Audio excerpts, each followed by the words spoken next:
What is going, everyone? Welcome back to the Gobbler Effect Season 2, episode number 2 here on the Virginia Tech Hockey Network. My name is Chris Pierce, but happy to be back for another episode, joined today by head coach Joey Mullen, as well as a new face within the program, assistant coach Colin Milford. First and foremost, gentlemen, how are we both doing?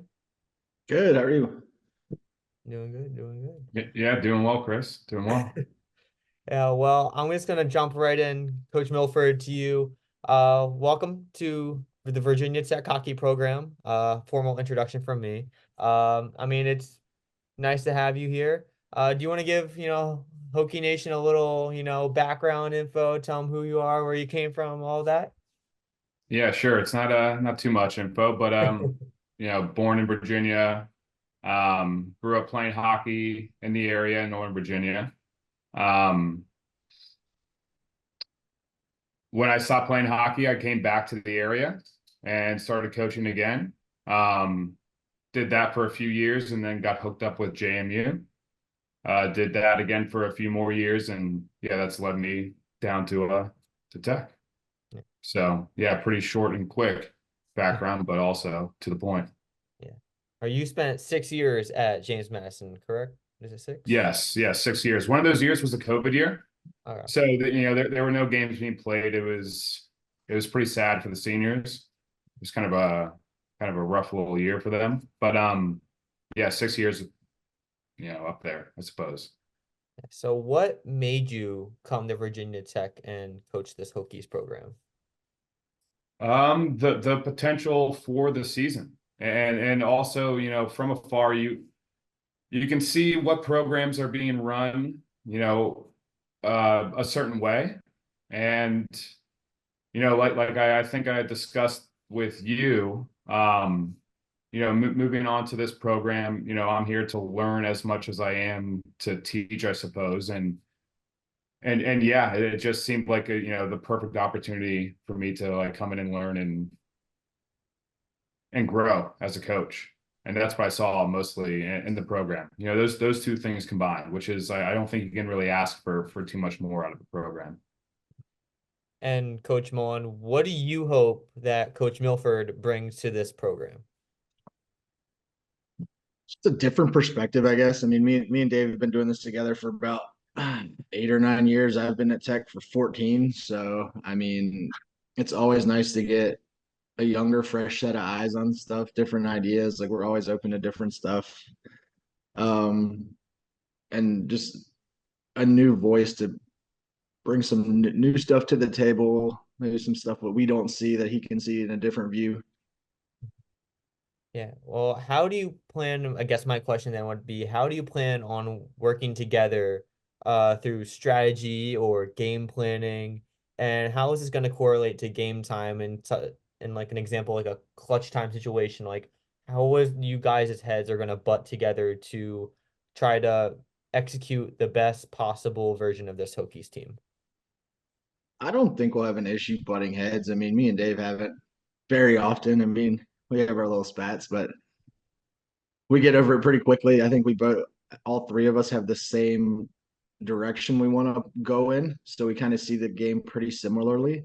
So it makes it easy. Like I'll say, it was Saturday night. It was Colin's first night on the bench, and it's the first time I didn't call lines in 14 years. So it was a little strange for me, but also it's a growing opportunity for me too to kind of back off a little bit and give some more responsibility to some guys that have earned it. Mhm. And Coach Milford, what do you hope to learn from not only just the players, but from the coaching staff that's already been here, like Coach Mullen? Well, there certainly seems to be like a set in expectation of the players, of the staff.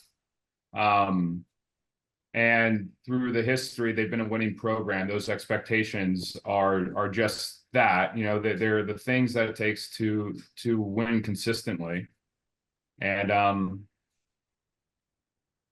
that's what I'm, looking forward to be a part of. Mhm. Really, and I was, doing my best to put it together over at JMU, and we did a good job. Um, but there's just another step to take here. It feels like and seems like. Do you have like a coaching philosophy that you go off of every time you go out there? I don't know if it's one thing every time. You're in front of a different group of people, every year, right? So, you know, winning hockey games is a pretty consistent thing. You need guys to be really bought in. You need guys to be on the same page. You need structure and all those things. So I guess if there is like a philosophy that overrides, it would be that, there's an expectation of what it takes to win. Um, but past that, we'll try to, make that chicken salad however the heck we have to every single year, like we're just throwing something a little bit different. That's how I view it. Sure. Well, enough with the brief intros. We'll dive right into this past weekend. A very interesting weekend, to say the least. I could see Coach Mullen already smiling because he can't wait to talk about what happened. Let's start Friday night though. Season opener against NC State at home. Tough loss to open the season, a 3-2 loss. I'm just gonna start with the positives right away. What did you see out of this Hokie squad to begin their 2024-25 campaign? I would say the biggest thing that stuck out to me was how in shape these guys came into camp.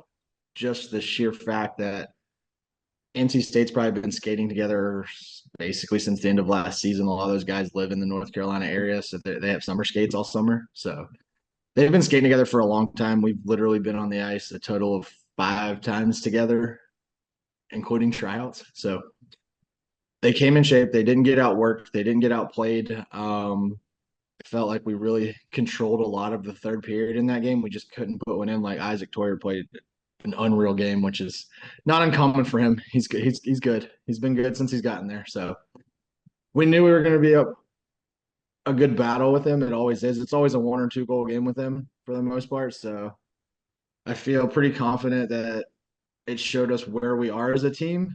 And if that's the floor for our team coming out the first game, the ceiling is pretty high. Well, 3 out of those last 4 games against the Ice Pack dating back to last season, the final score was 3-2. Did you really how close of a game did you really expect this to go the whole way? I didn't think the final score was going to be 3-2 after the first period. I really didn't think that was going to be I the only I 5 goals scored I, in I the game. agree with that. That was I a very mean, wild first, yeah. our power play came out on fire, having 2 goals, which is usually we're historically slow to start with the power play. And we kind of build as the season goes on, but they came out looking really good.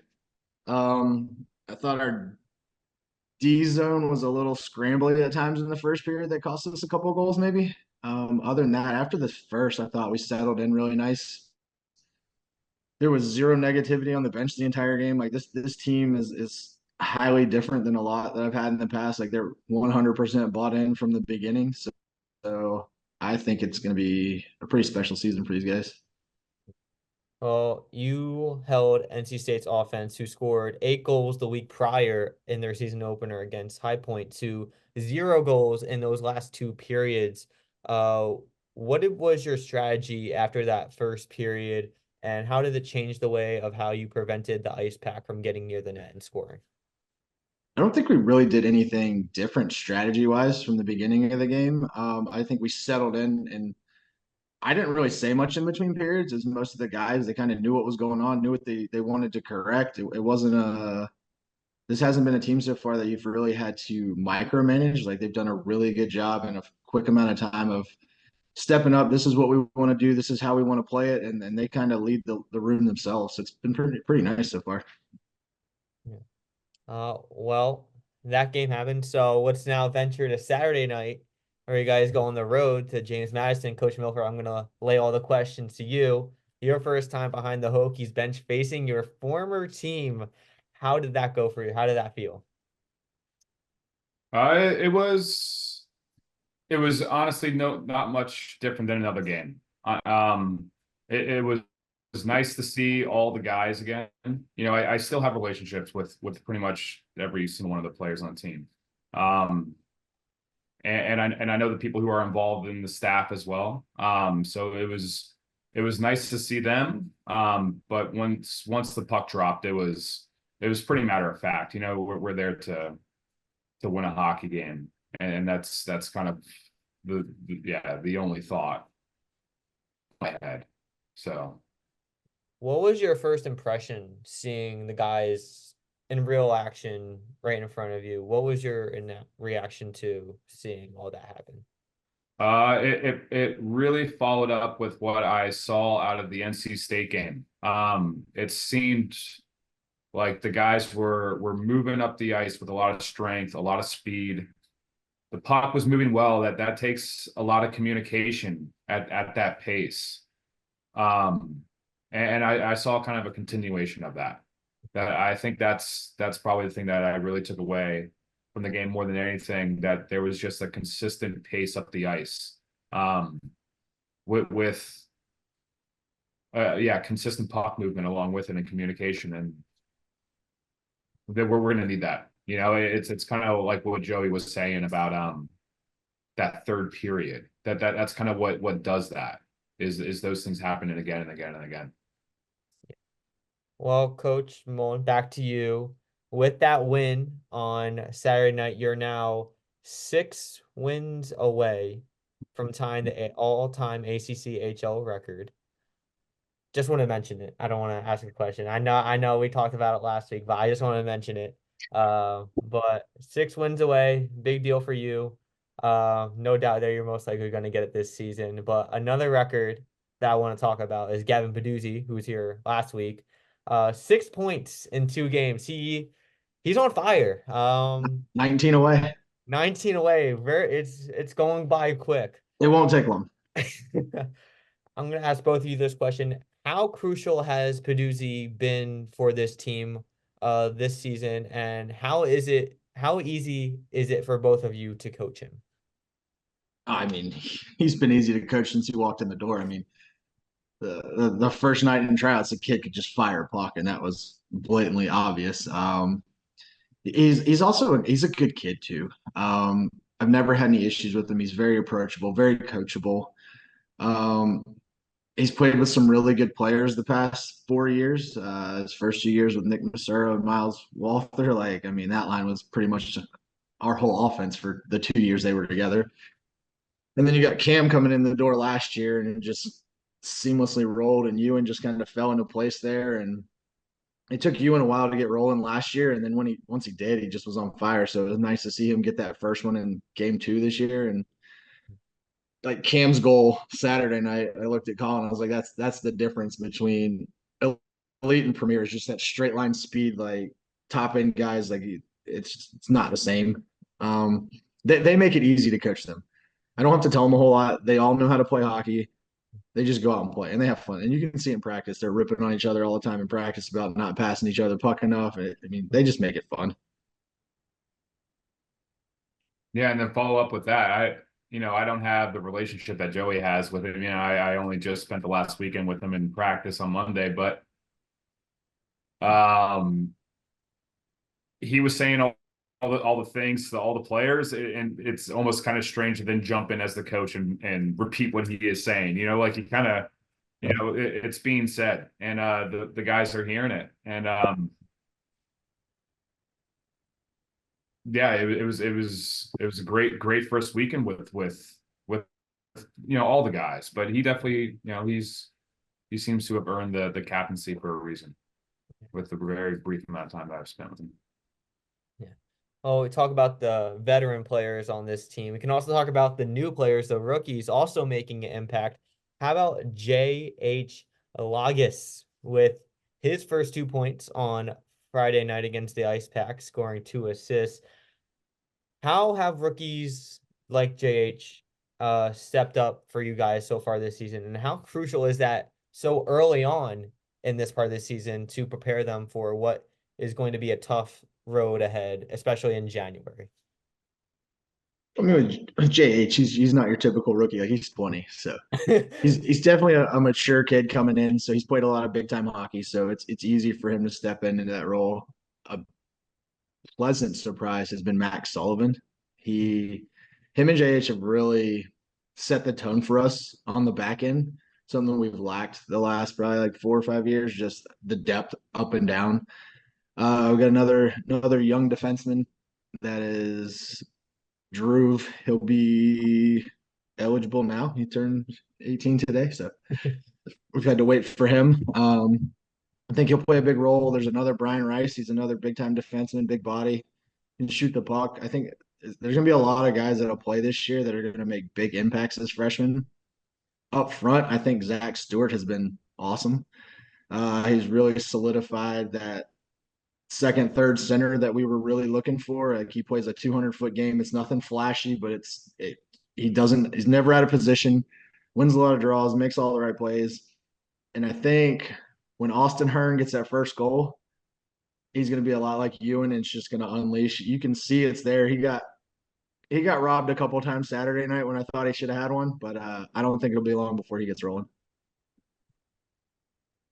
Yeah, well, speaking of the offense and how dominant they were in Saturday night's win, but also in Friday night getting shots towards the net, you guys have been out shooting both of your opponents so far. What is the key to getting the puck to the net and capitalizing on these chances? Sure, you want to lead that? Either I can way. do it. Yeah. Yeah, it don't matter. You know, you can do whatever. I think so far it's really stemmed from our defensemen getting shots through. Like in years past, we had a lot of shots blocked, like a lot of good opportunities. We just hold it for a second too long, don't slide just that half second, and a shot gets blocked. This year, everything is getting through. And these guys have really made an effort to get to the front of the net, cause traffic, get rebounds. And I think as long as we play like that, we're going to be hard to play against. Yeah, I'm seeing the same thing. It's really all five players being involved in the offensive zone. It's not the forwards, quote unquote, who are there creating offense. It's all five guys, and the puck is moving around and creating those seams for those pucks to get through. And the guys are reading it really well. We've got a lot of good instinctual hockey players on the back end. So, forwards are doing their part too. We'll give them a little bit of credit, but Yeah, no, for sure. I'm excited to see where this team heads. But you guys, looking into now this weekend, you guys are off. You guys have some time to recover before you guys play at home. It's 2 games next weekend against Charlotte. So what is it that you'll be working on in practice to prepare you guys for this upcoming stretch of consecutive weekend home games? I think the big thing is just clean up the D zone stuff a little bit, especially early in the game. We lock that in and then just kind of keeping the momentum going, the intensity in practice, which has been nice for the 3 practices we've had so far. Probably do a little inter squad scrimmage tomorrow just to not keep it so boring with running drills and system stuff. Let them have some fun.